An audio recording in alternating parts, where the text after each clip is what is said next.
Can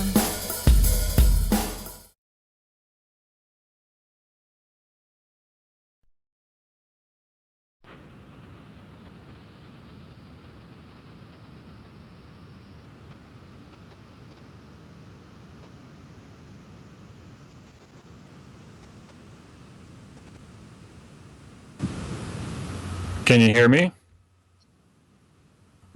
Okay. Let's see. Should be. Let me just double check.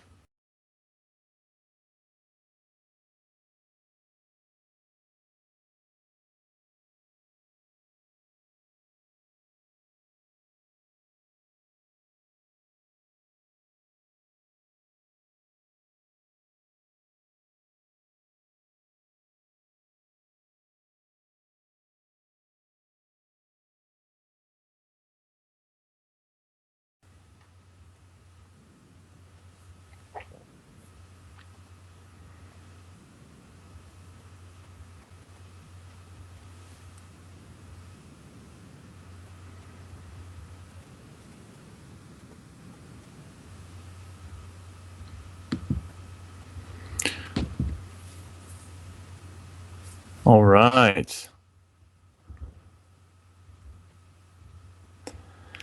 Hello, all you indie horror TVers.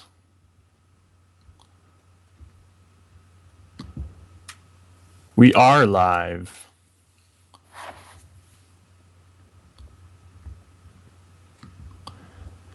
So my name is Kyle Hytonen. I am the director of Follow, the movie that you just saw on Indie Horror TV. Hopefully everybody enjoyed it.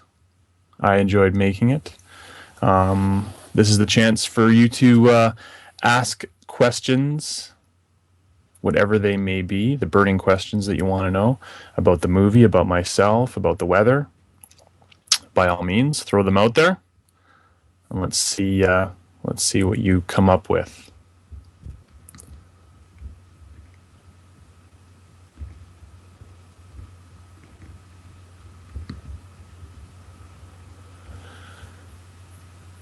So, how one of the questions is, tell us about how you got into filmmaking. I'm a big horror movie nerd, so I think the first horror movie I saw was when I was about 9 years old. It was Friday the 13th, Part 2. It was a traumatic sleepover that I will never forget. I think we watched it on like a movie channel. It started at like 11 p.m. at night too. We all wanted to see what these Friday the 13th movies were all about, and it scared the hell out of me. And that feeling just sort of stuck with me for years afterwards. And then I just started watching anything I could get my hands on horror movies. Then by the time I was in high school, I was reading books about filmmaking. One of the biggest books influences was a book called Making Movies, which was written by John Russo, who is the one of the writers of the original Night of the Living Dead, and that as well was a huge influence for me. And then by the time I finished high school, I got into film school, and I took film school for 2 years. And by then, I kind of was forced to have to make it a path, because then I'm spending money on making films and putting in all these years of edumacation. So that's kind of where it came from. And movies are my life. I'm just a big geek. What can I say?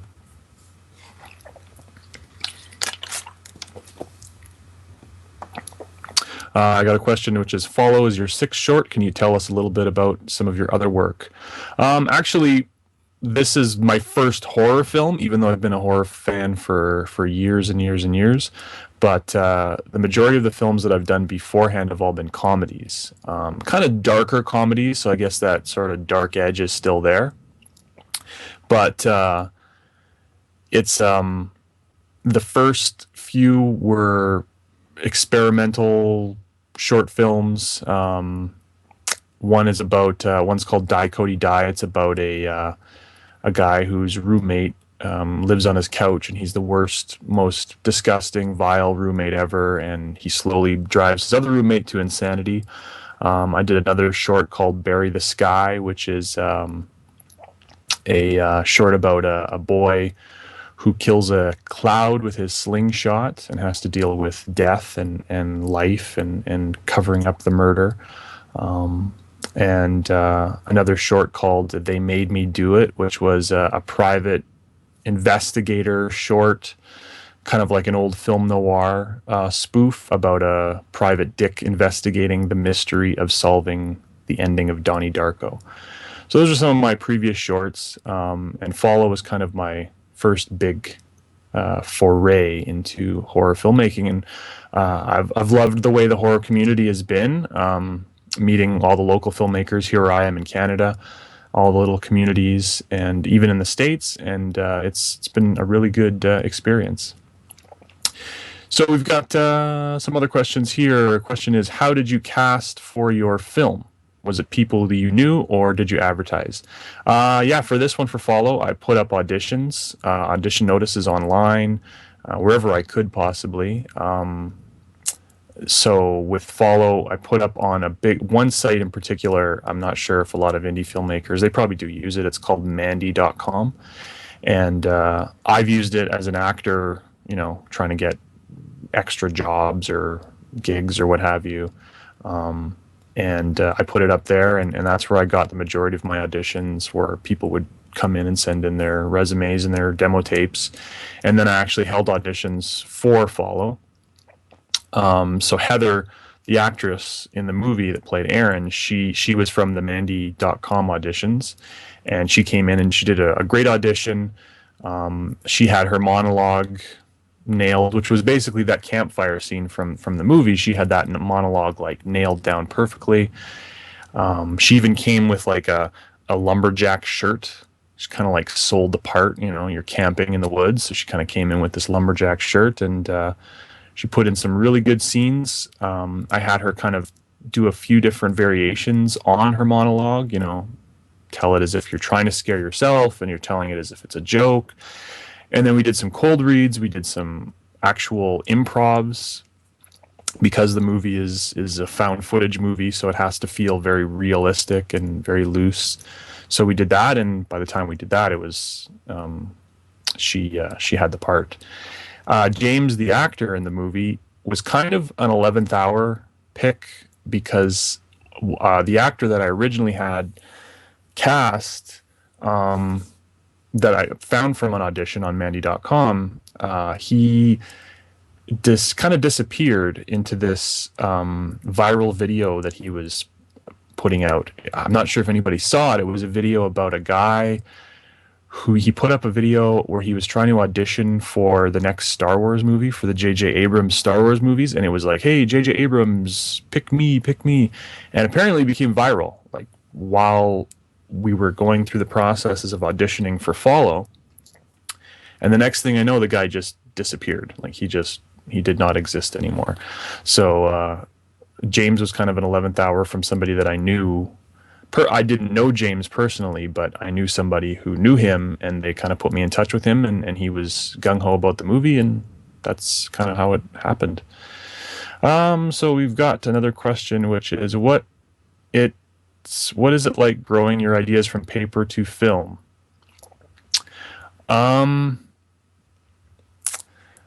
It's tricky, because I don't write it. I like writing, but I hate typing. I don't know if that makes sense. I love writing. I love the process of like creating the ideas and figuring out, how this is going to end and how that scene's going to go in my head. And I love sort of layering everything and putting it all together. But typing it, when you're finalizing it, I hate that part, because you're finally putting that brush down, and now you're committing it to paper. So I really don't like that part of it. And then of course, transferring that script to the movie really makes it more difficult, because you lose. There's always some stuff that gets lost, whether especially when you're doing an indie film, you're pressed for time or locations, actors, what have you. So scenes get cut, lines get cut, lines get changed. So I always look at a script as like it's like your novel, like you finally wrote that great novel that was in your head for all those months or what have you, and it should be exactly like that to the T on the screen, but it never ends up being like that. So it's hard. It's a hard transition, but especially with this one, this movie Follow, there was a script, but there wasn't a script because it was a found footage movie. So I mean, every scene was just like a blueprint of what's supposed to happen. It's got to go from A to B basically. In each scene, and the actors would fill in the blanks on set with their improvs and all that kind of stuff. So that's kind of how Follow worked. Next question is, the shorts all sound like, even though they're not straight horror, they would fit the channel. You should let us air them. I would absolutely let you air them, sir. That sounds like a good idea. Yeah, I'm totally down with that, and we can discuss that more, shall we?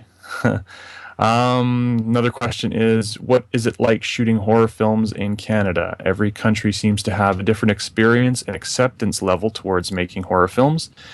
Any resistance to what you are doing? That's a really good question. Pretty good. I think with horror films, people tend to not really accept them as serious, I guess.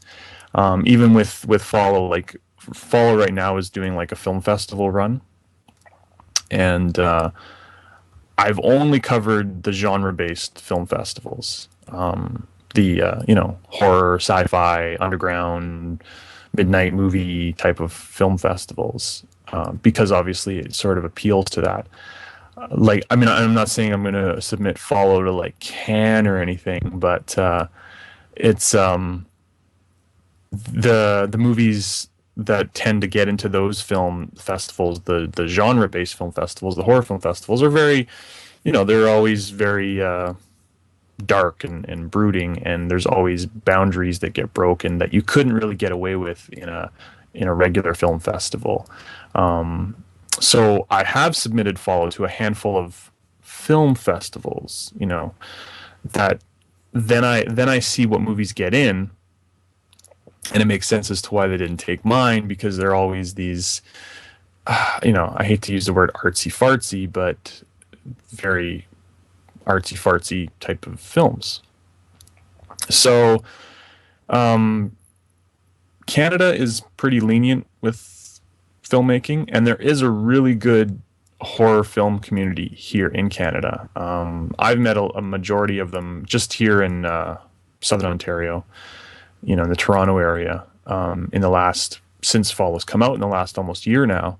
And they're a really great community, and they all kind of, there's a tight bond and like they all stick together really well. And it's nice to kind of just sort of be kind of getting in there a little bit. Because I'm still relatively new to this side. So I think everybody's still sort of a little standoffish on me, because I'm the new guy, so they don't want to let me in yet, and they're very, very close knit that way. So, but the community's been really good here.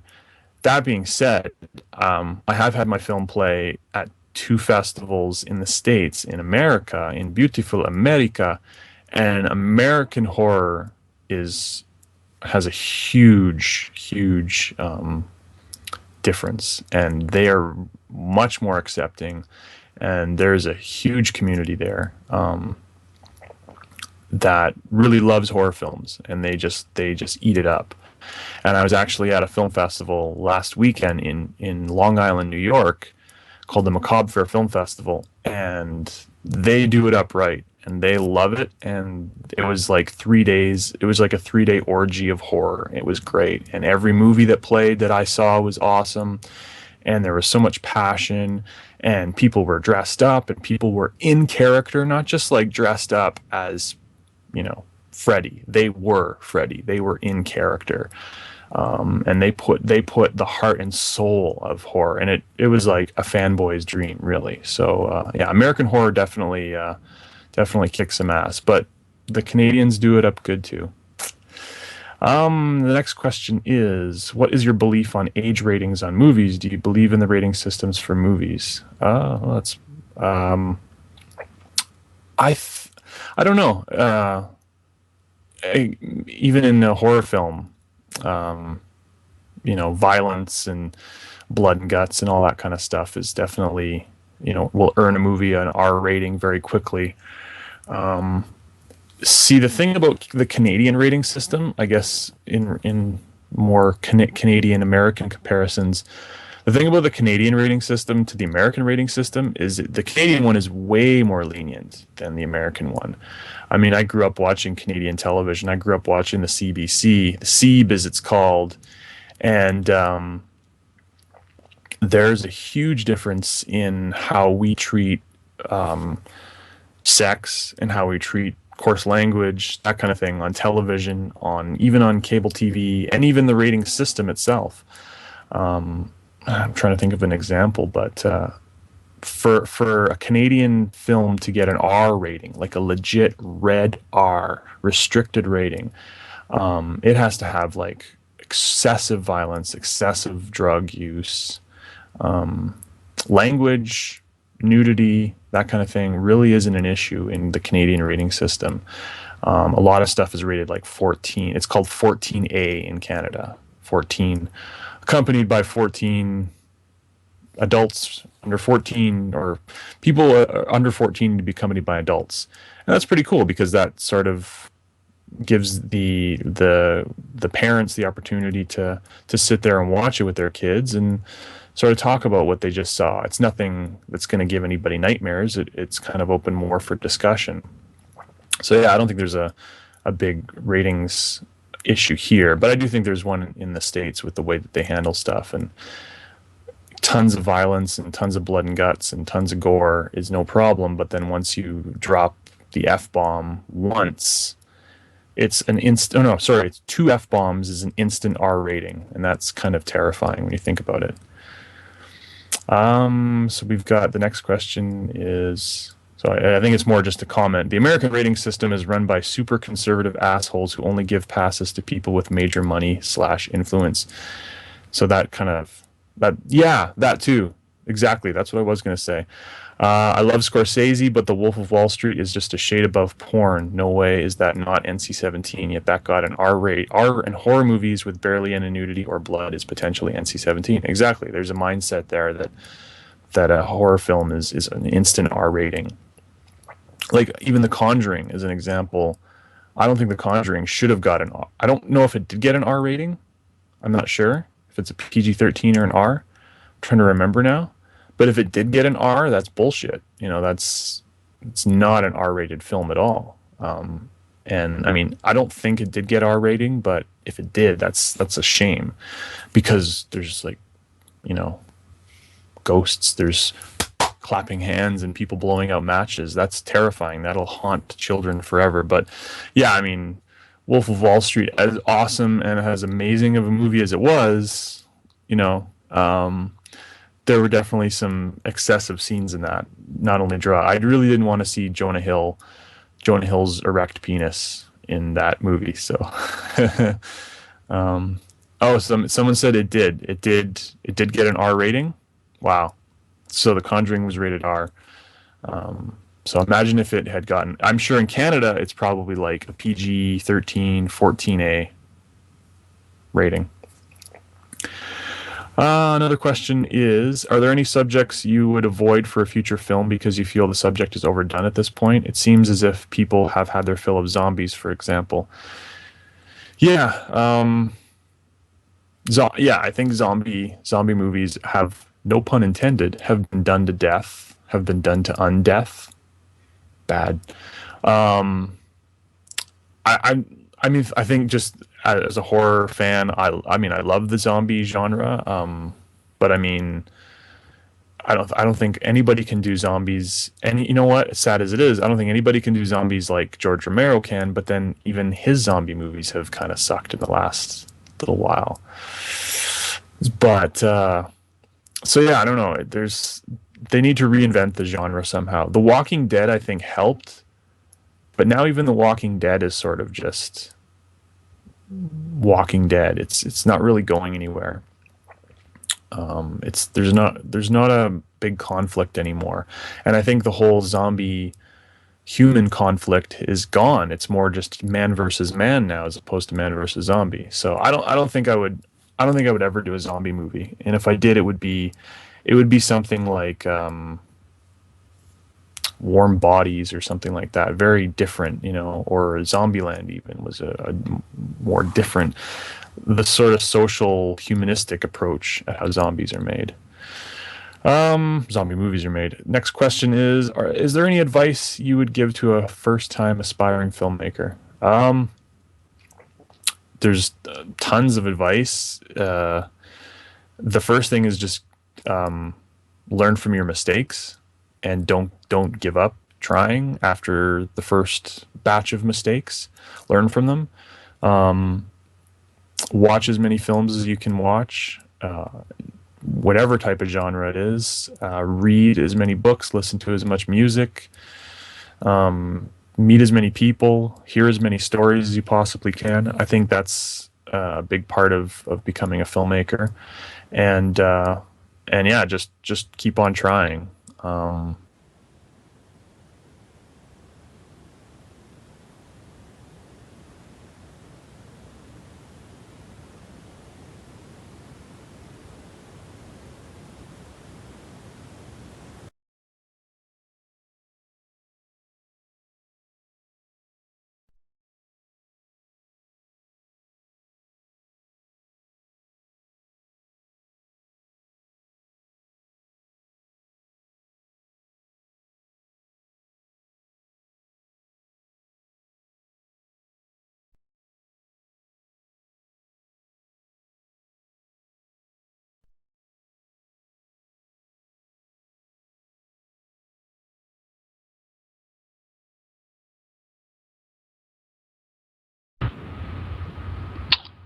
Did I find myself again? I, ah,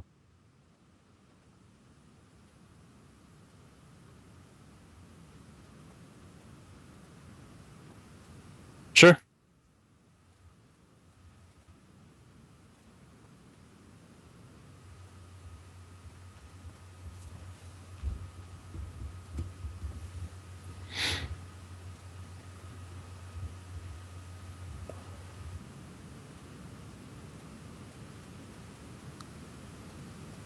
Oh man, sorry about all this. There we go.